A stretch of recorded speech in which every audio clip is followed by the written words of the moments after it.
నెల్లూరు నందు నిర్మించడం జరిగింది. ప్రతి ఒక్కరు కూడా ఇక్కడికి రావచ్చు. ప్రతి మంగళవారం ఇక్కడ సాయంత్రం 5:30 నుంచి 6 గంటల వరకు వేదపట్నం ఉంటుంది. 6 నుంచి భజన కార్యక్రమం ఉంటుంది. తర్వాత సత్సంగ కార్యక్రమం ఉంటుంది. అదేవిధంగా సేవా కార్యక్రమాలు ఉంటాయి. అవి ఎప్పటికప్పుడు ఇన్ఫార్మ్ చేస్తూ జరుగుతూ ఉంటుంది. కాబట్టి అందరూ కూడా పాల్గొనవచ్చు.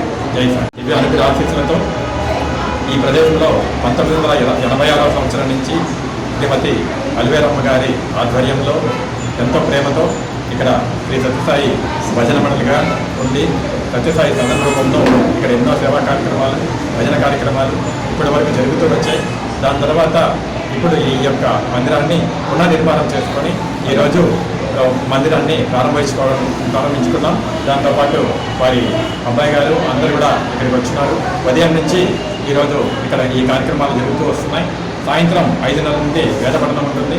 6 గంటల నుంచి భజన కార్యక్రమం, ప్రసంగ కార్యక్రమం ఉంటుంది. అదేవిధంగా ఈ యొక్క భజన మండలి ప్రతి ఒక్కరికి ఉపయోగపడే విధంగా భజనలు జరుగుతాయి. అదేవిధంగా పైన కూడా ఒక హాల్ కట్టించారు. దాన్ని కూడా ఫ్యూచర్లో మేము ఆలోచించి కొంచెం లైఫ్ స్కిల్ స్కూల్గా ఏదైనా మార్చేదానికి ప్రయత్నిస్తాం. ఎందుకంటే సమాజానికి ఏదో ఒక రూపంలో ఆ తల్లి సేవలు అందించాలన్న తపన. అదేవిధంగా భగవంతుడు కూడా ఎప్పుడు మానవ సేవ అంటూ ఉంటారు. భజనతో పాటు సేవా కార్యక్రమాలు కూడా కొనసాగించాలని ఆ స్వామివారి దివ్యాంగ ఆశీస్సులు మనందరి మీద ఉండాలని ప్రార్థిస్తున్నాం. జై సార్. మేము పునర్నిర్మించాము. ఆవిడ 26 నుంచి సక్సెస్ జగన్ ఆర్గనైజ్ చేస్తున్నారు. ఆవిడ స్థలం కూడా ఆవిడ ఇచ్చాము. దీనిపైన మేము పునర్నిర్మాణం చేసాము. మిగతా కార్యక్రమాలను సక్సెస్ ఆర్గనైజేషన్ వాళ్ళందరూ చూస్తున్నారు.